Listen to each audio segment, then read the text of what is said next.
और अब आपको बताएं कि अमेरिकी सदर डोनाल्ड ट्रंप ने कहा है कि आपने हुर्मुज़ में फंसे बहरी जहाज़ निकलना शुरू हो गए हैं। बहुत से जहाज़ तेल से लदे हुए हैं। बहरी जहाज़ जुनूबी गुजरगाह से गुजर रहे हैं जो बिल्कुल महफूज है।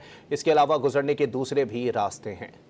आपको बताएं कि अमेरिकी सदर डोनाल्ड ट्रंप ने कहा है कि आपने हुर्मुज़ में फंसे बहरी जहाज़ निकलना शुरू हो गए हैं।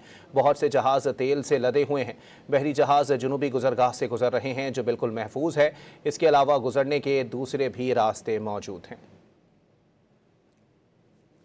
और अब आपको बताएं कि अमेरिकी सदर डोनाल्ड ट्रंप ने कहा है कि आपने हुर्मुज़ में फंसे बहरी जहाज़ निकलना शुरू हो गए हैं। बहुत से जहाज़ तेल से लदे हुए हैं। बहरी जहाज़ जुनूबी गुजरगाह से गुजर रहे हैं जो बिल्कुल महफूज है। इसके अलावा गुजरने के दूसरे भी रास्ते हैं। आपको बताएं कि अमेरिकी सदर डोनाल्ड ट्रंप ने कहा है कि आपने हुर्मुज़ में फंसे बहरी जहाज़ निकलना शुरू हो गए हैं। बहुत से जहाज़ तेल से लदे हुए हैं। बहरी जहाज़ जुनूबी गुजरगाह से गुजर रहे हैं जो बिल्कुल महफूज है। इसके अलावा गुजरने के दूसरे भी रास्ते मौजूद हैं।